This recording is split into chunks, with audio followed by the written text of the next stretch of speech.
सभी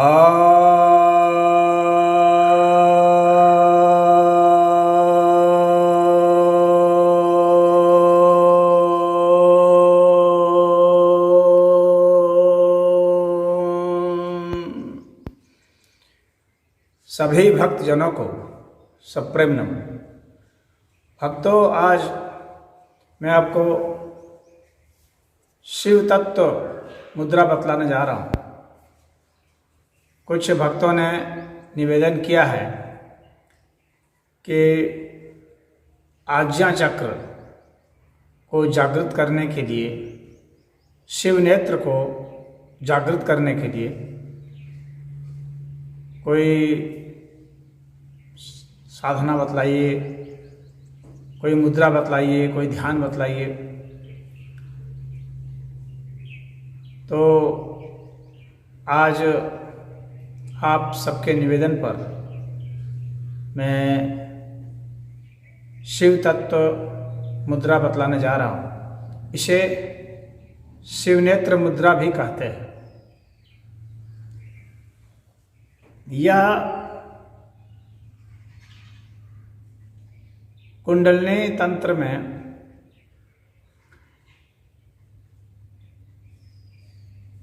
छठा कुंडलिनी है, छठा चक्र है और इसका काफ़ी महात्म्य है,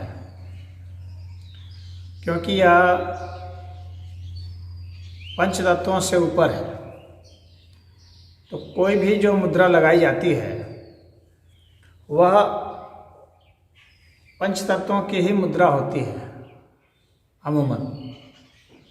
जितनी भी सामान्य मुद्राएं हैं, या तो अग्नि तत्व से संबंधित हैं, या पृथ्वी तत्व से, या जल तत्व से, या वायु तत्व से, आकाश तत्व से, परंतु यह मुद्रा तत्वों से, इन भौतिक तत्वों से परे है। इसकी साधना इसलिए कुछ विशेष लोग करते हैं जिन्हें आध्यात्मिक रुचि होती है, जिनका मन सामान्य जो भौतिक उपलब्धियां हैं उनसे भर गया है, उनके लिए ही यह मुद्रा उपयोगी है। वैसे इसे सामान्य सांसारिक व्यक्ति भी कर सकता है और करने से उसे अच्छे लाभ प्रतीत होंगे, सुख शांति आनंद की उसे उपलब्धि होगी और नया दृष्टिकोण। इसे शिव नेत्र क्यों कहते हैं? कुछ लोग का यह समझना है कि ये जो तीसरी आँख है, तो यह तीसरी आँख कुछ और ढंग की आँख होगी, परंतु इसका अर्थ यही है कि यह सामान्य भौतिक संसार जो है यह द्वंद्वों से बना हुआ है, यानी इसमें द्वैत भाव होते हैं। इस द्वैत भाव से अलग की जो अवस्था है, अलग दृष्टिकोण जो है, वह तीसरा नेत्र है, यानी वह मन की तीसरी गति है। मन सामान्य रूप से दो गतियों में चलता है, आपस में विरोधाभासी जो चीज़ें होती हैं, जैसे हार जीत, लाभ हानि, निंदा स्तुति, जय पराजय, इस तरह से शीत उष्ण। तो ये सब जो द्वंद्व है, उन द्वंद्वों से हट करके एक अलग दृष्टिकोण देता है, जहाँ हम द्वंद्व से आगे चलते हैं, परे जाते हैं। तो यह तीसरा जो दृष्टि है, तीसरी दृष्टि है, इस तीसरी दृष्टि को यह बढ़ाने वाला, ये आपके भीतर में उपजाने वाला है। और जब तीसरी दृष्टि होगी तो आपका जो तीसरा नेत्र है वो खुलेगा, शिव नेत्र खुलेगा। तो और यह शिव नेत्र खुलेगा तो कामदेव भस्म हो जाएंगे, यानी कामनाएं भस्म हो जाएंगी। तो यह खुलने पर कामनाएं भस्म हो जाती हैं, और एक तरह से जिनकी कामनाओं में रुचि नहीं रह जाती है उतनी, वे ही इसे खोल भी पाते हैं, और तब जो उनका बीज रूप से जो उसकी कामना बची हुई है वो भस्म हो जाएगा, दग्ध हो जाएगा। ये इसका योग का विधान है। तो इस शिवनेत्र को खोलने के लिए यह साधना की जाती है। अब कुछ लोगों की यह भी एक धारणा है कि शिवनेत्र इस जगह पर होता है, तो यह धारणा भी सही नहीं है। वह तो एक चित्रकार उस हिसाब से वो प्रोजेक्ट करता है, उसको दिखलाना है, तीसरी दृष्टि को दिखलाना है, तो कैसे दिखाएगा। तो कुछ लोग यहाँ रगड़ रगड़ करके घाव बना लेते हैं, कुछ लोग फोड़ भी लेते हैं, लेकिन यह मूर्खता है और कुछ नहीं।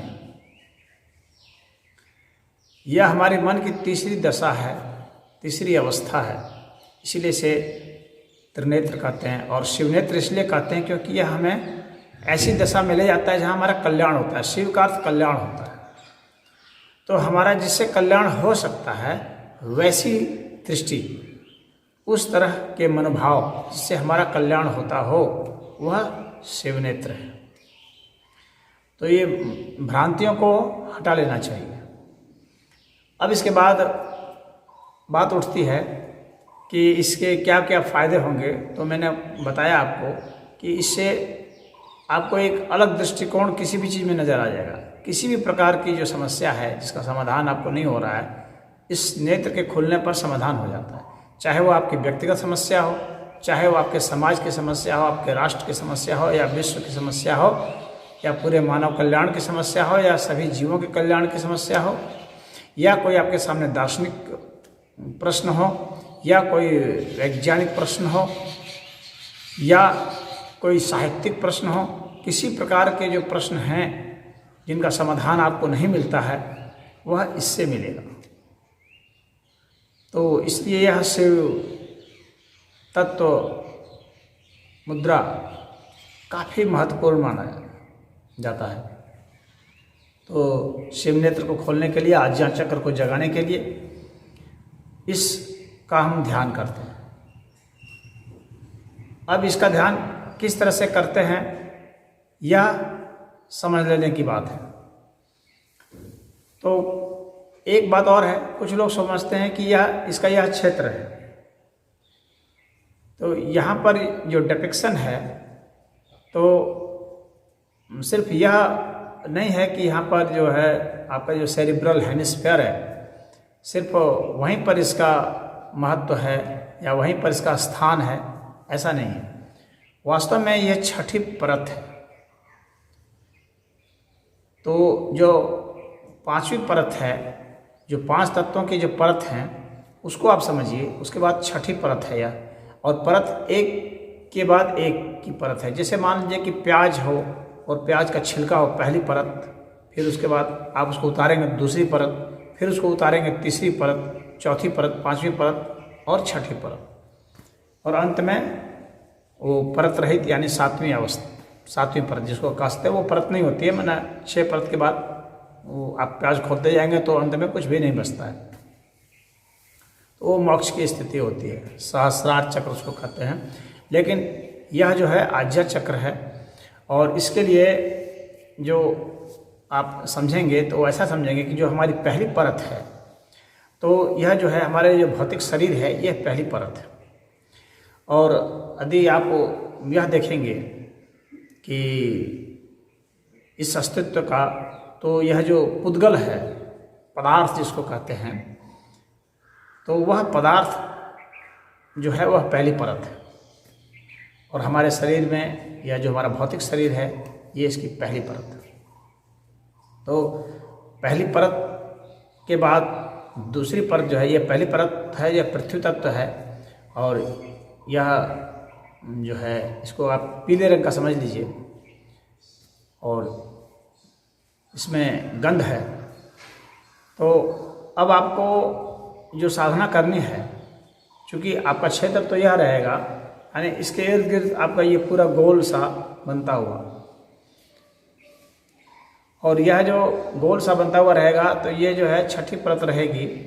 तो अब आपको मैं, चूँकि परत समझाना भी इसमें ज़रूरी है, इसीलिए बता रहा हूँ।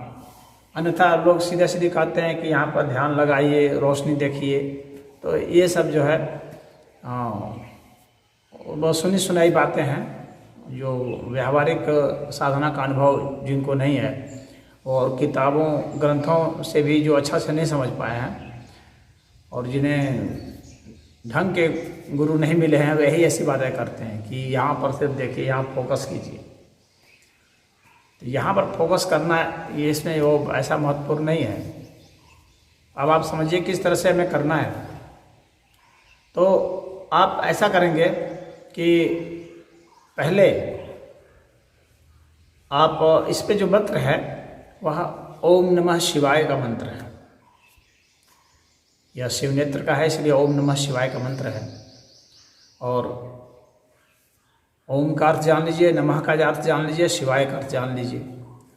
ओम का अर्थ हो गया कि अनंत अस्तित्व है और उसमें अ जो है अनंत के लिए होता है और उससे जो उत्पत्ति होती है और फिर जो है म के बाद हलंत है जो कि इसमें लय हो जाता है। यानी अनंत से इसकी उत्पत्ति होती है इस अस्तित्व की, फिर ये मध्य में प्रकट होता है और फिर लय हो जाता है। अंत में यह उसी में अव्यक्त में लय होते हुए फिर परम ब्रह्म परमेश्वर में लय हो जाता है। यह ओम का संक्षेप में मैंने आपको बताया। और नमः का अर्थ हो गया कि हम उसके प्रति समर्पित होते हैं, ऐसे अस्तित्व के प्रति। और शिवाय का मतलब हो गया कि इस तरह से समर्पित हो जाने से, उस अनंत अस्तित्व के प्रति समर्पित हो जाने से हमारा कल्याण होता है। यह मंत्र का सामान्य अर्थ है और इस मंत्र का हम इसमें जाप करते हैं। तो इसमें जो जाप करेंगे तो ऐसा होगा कि पहले हम आपको यहाँ जो धारणा करनी है तो ऐसी धारणा करनी है कि एक बहुत बड़ा ओम नमः शिवाय आपको समझ लीजिए कि आप ईंट पत्थर से, लोहा कंकड़ इन सब से मिला करके आप एक चित्रकार हैं और आपने ऐसा बना रखा है। तो ओम नमः शिवाय आपने ऐसा ढांचा बना रखा है, आप शिल्पकार हैं इस तरह से, तो आपने ऐसा बना दिया है। अब उसका ही आप जो है जाप करेंगे और बोल करके जाप करेंगे। और वह जो आपने बनाया हुआ है उससे गंध आ रही है और ऐसी गंध आ रही है जो पहले तो दुर्गंध आती है और दुर्गंध आ करके फिर वो मध्यम गंध हो जाती है, गंध उसका धीरे धीरे बदल जाता है और अंत में आकर के वो सुगंध हो जाती है और फिर अंत में गंध विहीन हो जाती है। इस तरह से आपको धारणा करनी होती है। तो और आप जो उसमें जाप करेंगे ओम नमः शिवाय का, तो वह जो है जैसे ये चूँकि प्राथमिक, ये मूलाधार चक्र का होता है, प्राथमिक होता है, तो इसलिए आप, हालांकि इसमें आप चक्र मूलाधार चक्र इस स्थान पर ध्यान नहीं लगाएंगे, आप लगाएंगे तो यहीं पर, आपकी धारणा यहीं पर होगी, परंतु आपको इससे शुरू करके ही उसमें जाना है। तो जैसे प्राथमिक शाला में जो नए बच्चे को पढ़ाया जाता है तो उनको कहता है क, तो जोर से बोलते हैं क, तो ख, तो ख, इस तरह से जो बोलते हैं जोर से, तो उसी तरह से आपको इसमें उच्चारण करना है। ओम नमः शिवाय। जैसे कि बिल्कुल गंवार टाइप के हों, जिनको कुछ उतना रिदम का, इसका मंत्र का कोई बोध नहीं हो, तो उस तरह से आपको इसमें जाप करना है। ओम नमः शिवाय, ओम नमः शिवाय, बोल बोल करके करना है। 108 बार करना है। और इसमें जो आपकी श्वास होगी, ये ध्यान रखने की बात है कि श्वास आपकी सामान्य होगी और जो आप छोड़ेंगे वह भी सामान्य होगी, यानी सामान्य श्वास प्रश्वास आपकी चलेगी। ये आप ध्यान रखिए। और गवारों की तरह ही आपको इसमें उच्चारण करना है, ओम नमः शिवाय का जाप करना है और 108 बार करना है। अब इसके बाद और जो ये जो पहली परत की होगी, यानी आप यहाँ पर फोकस करेंगे, पूरे क्षेत्र में फोकस करेंगे और पूरे क्षेत्र में फोकस करेंगे तो इसी तरह से फोकस करेंगे। पूरा क्षेत्र जो आपका है ये फिजिकल है, फिजिकल बॉडी है। ये पहला जो चक्र है फिजिकल का है, तो इसलिए आपको फिजिकल का ध्यान करना है, क्योंकि अब इसमें अतिक्रमण करना है तत्वों का। लेकिन अतिक्रमण करने से पहले भी आपको शुरू करना है। कुछ लोग जैसे मूलाधार चक्र सिद्ध किए, फिर स्वाधिष्ठान सिद्ध किए, फिर मणिपूरक किए, फिर अनाहत किए, फिर विशुद्धि किए, उसके बाद आज्ञा चक्र पर आ जाते हैं। तो लेकिन इन सबको आपको यहीं पर करना है, ना कि इधर। और इसमें जो हाथ की जो स्थिति होगी तो वो इस तरह से होगी, क्योंकि एक एक जो है तत्व है, जैसे अग्नि तत्व है, यह जल तत्व है, पृथ्वी तत्व है, आकाश तत्व है, वायु तत्व है। तो ये सारे तत्व होते हैं, परंतु शिव तत्व तो इन भौतिक तत्वों से भिन्न है, तो इसलिए इसको ऐसे कर देंगे। तो पहला तत्व जो मैटर का हो गया। अब इसके बाद दूसरा तत्व जो है वो जल का है, वह तरलता का है। तो जल का मतलब यहाँ पर समझ लीजिए कि तरलता से है। तो अब आप जो वो बड़ा सा ओम नमः शिवाय जो आपने बनाया था ढांचा कई तत्वों से, अब वह क्या हो गया कि अब वह पिघल करके तरल हो गया। अब आपको ऐसी धारणा करनी है कि वह पिघल करके तरल हो गया। जब 108 बार आपका हो जाएगा तब, तो वह जब तरल रूप धारण कर लिया तो अब वह जो है पारदर्शी जैसा हो गया। जैसे जल में पारदर्शिता होती है, उस तरह की पारदर्शिता उसकी होगी। और वह जो है स्निग्ध होगा, शीतल होगा, शीतलता होगी। और आपका जो जाप होगा और आपकी जो नज़र होगी वो यहाँ पर टिकानी है। ये बात सही है कि आपको नज़र यहाँ टिकानी है, परंतु अब वह दूसरी परत होगी, ये ध्यान रखिए। अब आप दूसरी परत पर है, तो इस तरह से करके, ऐसे करके अब दूसरी परत पर होगी। और इसमें जो आप उच्चारण करेंगे ओम नमः शिवाय का, यह मधुर उच्चारण होगा, क्योंकि रस इसका वह गुण है। तो अब आपका उच्चारण मधुर होगा। ओम नमः शिवाय, ओम नमः शिवाय, ओम नमः शिवाय। इस तरह से यह मधुर रस में उच्चारण होगा। और इसके बाद आपको ये करनी है कि यह जो आपका ओम नमः शिवाय है, यह तरल हो चुका है। यानी आप समझ लीजिए कि आपका जो अब ओम नमः शिवाय है, जैसे कि पहले वह जो आपने ठोस आकार बनाया था वह बर्फ़ जैसा बन गया, और बर्फ़ जैसा बन करके धीरे धीरे आप उसको बर्फ़ बनाना है, और बर्फ़ जैसा ठोस आकार बना, फिर धीरे धीरे वो पिघल गया और पिघल करके तरल रूप हो गया। अब उस तरल रूप में ही आपको जो है उसकी धारणा करनी है, और उसके बाद इसका उच्चारण करना है।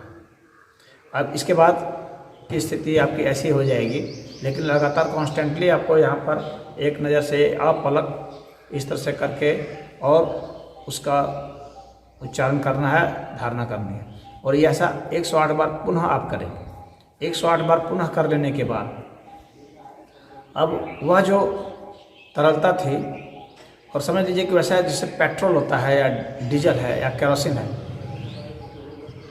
तो अब उसमें क्या हुआ कि उसमें आग लग गई। तो जब उसमें आग लग गई तो वो सारा जो है जो तरल पदार्थ था अब वो जलने लगा।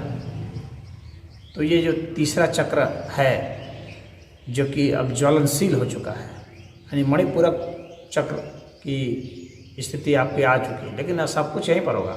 अब वो पूरा धू धू करके जल रहा है। तो अब वो सारा जो तरल था ओम नमः शिवाय का लिखा हुआ वो जल रहा है, यानी ओम नमः शिवाय अब जलता हुआ आपको दिखना चाहिए। जैसे आपको ओम नमः शिवाय ड्राइंग बनानी है तो जलते हुए ओम नमः शिवाय की बनानी है मन ही मन में, और उसके बाद फिर आपको उच्चारण करना है। और जो उच्चारण होगा इसमें तो जो जलने के जो रंग होते हैं, अग्नि के जो रंग होते हैं वे रंग होंगे।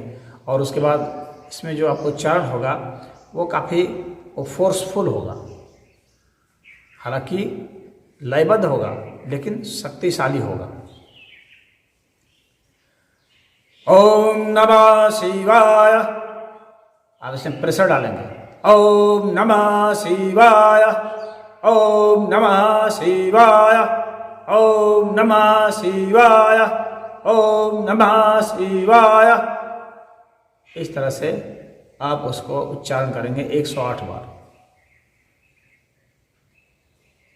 और 108 बार जब उच्चारण आप कर चुके होंगे तो अब इसके बाद क्या होगा कि वह जो अग्नि है जो जल रही थी, अब जलते जलते वो समाप्त हो गई वो अग्नि, और वो क्या होगा कि वो सब जो है वो धुएं में बदल गई वो अग्नि, यानी वह अब वो वायु में, तो जो अग्नि तत्व है अब वह वायु तत्व में परिणत हो चुकी है।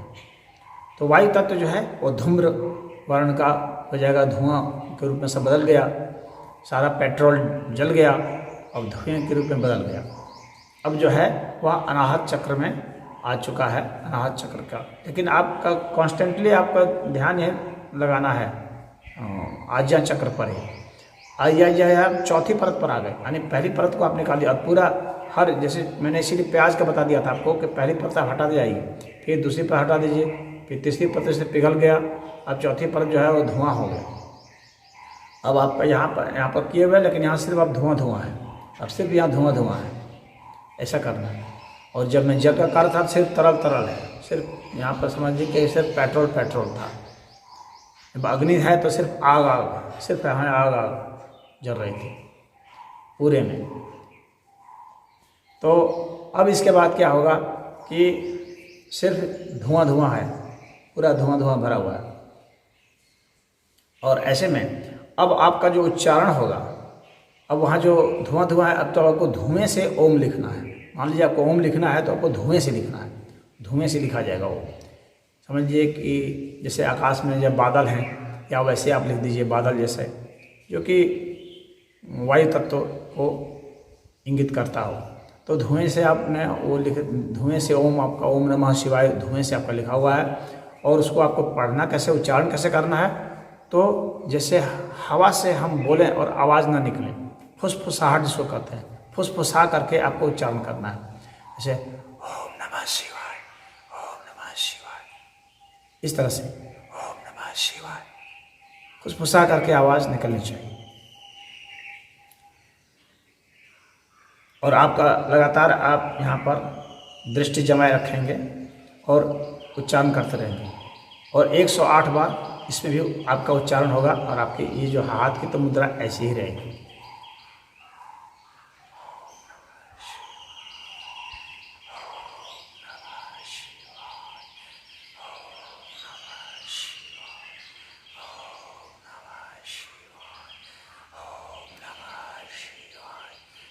मैंने 5 बार किया, आपको 108 बार करना है। इसके बाद क्या होता है कि वहाँ से आप विशुद्धि चक्र पर अब आ जा रहे हैं यहीं पर, लेकिन सब चक्र का वो करना है आपको। ऐसा नहीं कि इधर नहीं करेंगे। विशुद्धि चक्र हालांकि इस क्षेत्र का चक्र है, लेकिन आपको ये करना सब यहीं है। अब इसमें क्या होगा कि अब वह जो धुआं है, वह धुआं आकाश में विलीन हो गया है। ये आकाश तत्व होता है, विशुद्धि चक्र है आकाश तत्व का है। तो धुआं आकाश में विलीन हो गया है, वो खो गया है। और वह जो ओम नमः शिवाय लिखा हुआ था वह भी खो गया है। अब वह खो गया है, अदृश्य हो गया है। तो अदृश्य ओम नमः शिवाय का अब आप जाप करेंगे। और इसमें कैसे आप जाप करेंगे, तो आप इसको मन से जाप करेंगे। तो मन से अदृश्य का जाप करेंगे, मन ही मन ओम नमः शिवाय का जाप करेंगे। और उसको, उस ओम नमः शिवाय को आप खोजेंगे जो वहाँ है ही नहीं, क्योंकि आकाश में वो खो गया है, विलीन हो गया है। परंतु आप उसे प्रयास कर रहे हैं खोजने का, जो वहाँ वह है नहीं। और मन ही मन आप जाप रहे हैं, लेकिन दृष्टि आपकी यही रहेगी। और चारों ओर आपको देखना है कि यहाँ कुछ है ही नहीं, बिल्कुल आकाश तत्व है, कुछ नहीं है, खाली हो चुका है।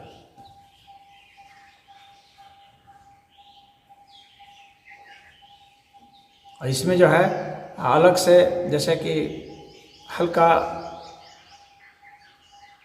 जैसे अंतरिक्ष का जो रंग होता है हल्का धुएं, नीले धुएं पर, और वो भी काफ़ी हल्का, नीले धुएं पर हल्का, और कुछ हल्का सा सफ़ेदी लिए हुए, इस तरह से बहुत हल्की सफ़ेदी, हल्का धुआंपन, विचित्र रंग होगा यह, हल्का नीला, हल्का धुआंपन और हल्के सफ़ेदी, ऐसा इस तरह का आपको कलर का आपको महसूस करना है। और आपको ओम नमः शिवाय खोजना है, जो कि वहाँ खो गया है। वह जो ओम नमः शिवाय धुएं का आपका बना था वह खो चुका है अब, तो उसको खोजना है उसमें, जो कि अब एक तरह से वो विलीन होता जा रहा है। तो इसके भी कई स्टेज होंगे। एक तो वो जो ठोस पहले धुएं का था, तो वह धीरे धीरे धुआं धुंधला होता जा रहा है, धुंधला होते होते होते होते वो खो गया है। अब वो खो गया है तो उसमें आपको उसको आप खोज रहे हैं, और वह मिल नहीं रहा है, और वह मिल भी नहीं सकता। और उसी में आपको ओम नमः शिवाय का उच्चारण करना है, और मन से उच्चारण करना है, और सांस आपकी जितनी लंबी होगी उतना ही उच्चारण करना है, और सांस आपकी जो है वो सम स्थिति में होगी, और दृष्टि आपकी इधर ही रहेगी।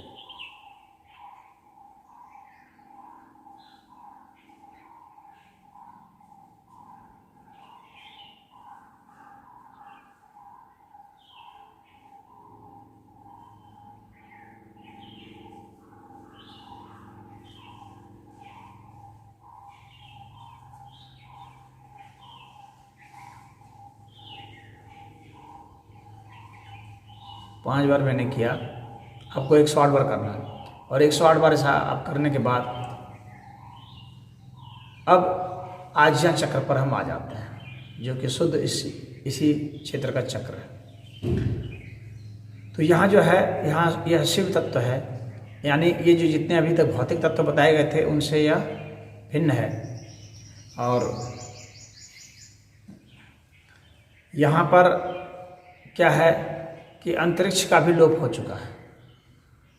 जिस अंतरिक्ष में आपका वो धूम्रवर्ण का ओम नमः शिवाय विलीन हो गया था, अब स्वयं वह जो आकाश तत्व जिसमें वह विलीन हुआ था, अब उस आकाश तत्व का भी लोप हो चुका है।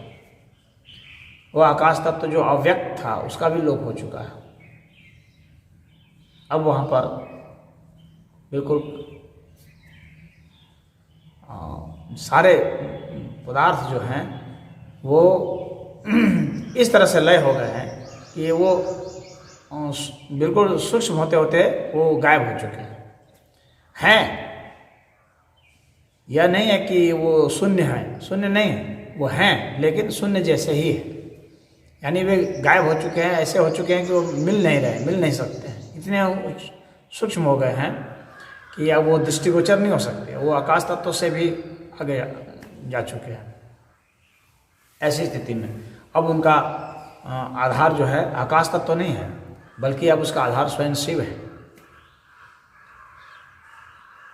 तो ऐसी स्थिति में वहाँ पर जो है अब आपको मन से उच्चारण भी नहीं करना है, बल्कि आपने जो उच्चारण मन से किया हुआ है, अब वह जो मन से उच्चारण किया हुआ है वह भी लीन हो चुका है, मन वहाँ लीन हो चुका है।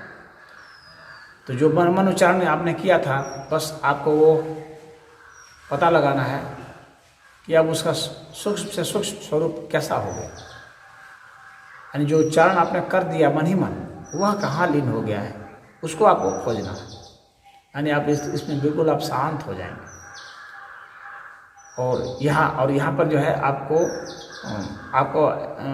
जो रोशनी है वो ऐसी सफ़ेद रोशनी होगी जो कि लीन हो गई है, जो आकाश तत्व का जिसका आधार नहीं है वो लीन हो चुकी है रोशनी, और उसको रोशनी भी कहना एक तरह से असंभव जैसा प्रतीत हो रहा है।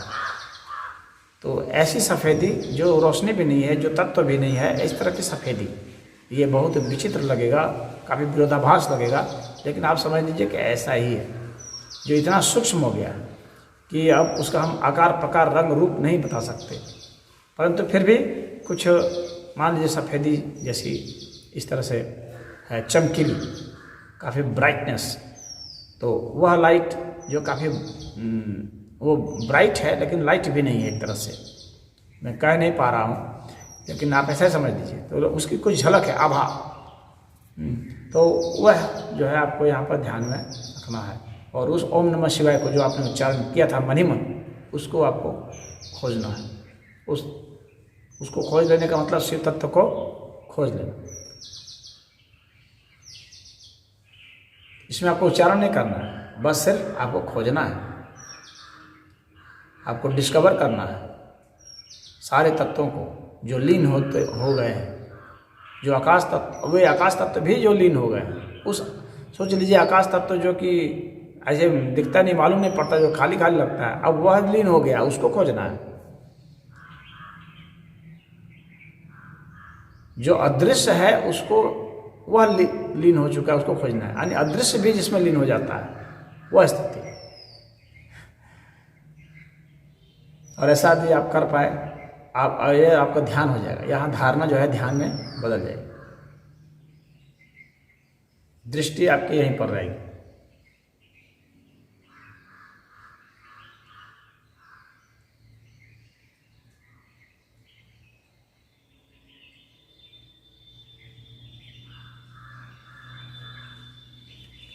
तो इस शिव तत्व मुद्रा को जो आपको मैंने बताया, और शिव तत्व ध्यान जो मैंने आपको बताया, इसको आप करें, और इसे खाली पेट सुबह शाम कर सकते हैं, और ऐसे स्थान पर करें जहाँ पर आपका मतलब कहीं अड़चन वगैरह आपको नहीं आए, इस तरह के स्थान पर करें जहाँ आपको दिक्कतें नहीं आए, और खुले में हो, और नहा धो करके कम से कम कपड़े पहन करके इसे करें, और इसको हर बार मैंने जैसे बताया 108 बार करना है। तो और जो ये अंतिम वाला है, इसे भी आप 108 बार करेंगे। 108 बार मतलब इसमें जपना क्या है, अंतिम वाले को तो खोजना है, तो आप तो गिन भी नहीं पाएंगे, क्योंकि गिनती भी लीन हो जाएगी एक तरह से। तो लेकिन मोटे तौर पर ऐसा ही माना जाता है। तो इसमें आप श्वास को आप ध्यान में रखेंगे, तो श्वास को आप ध्यान में रखेंगे, श्वास भी आपकी लीन हो रही है, तो धीरे धीरे आपकी गिनती भी इसमें लीन हो जाएगी। तो अमूमन मोटे तौर पर यह 108 बार माना जाता है, और इसको ऐसे अगर आप देखेंगे तो करीबन 15 से 17 मिनट तक का ये अंतिम वाला होगा। यानी कुल अगर मिला दिया जाए तो हर 15-15 मिनट को मिला दें तो ये करीबन 1.5 घंटा के आसपास आपकी यह मुद्रा की स्थिति बनेगी।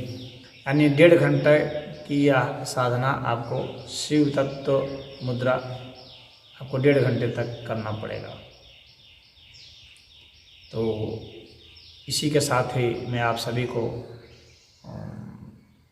साधुवाद देता हूँ कि आपने इसकी जिज्ञासा की, और मैं ये प्रार्थना करता हूँ कि आप इस साधना को करने में सफल हो जाएं, और आपको इसका जो अभिष्ट फल है वो अभी शिव प्रदान करें। ओम।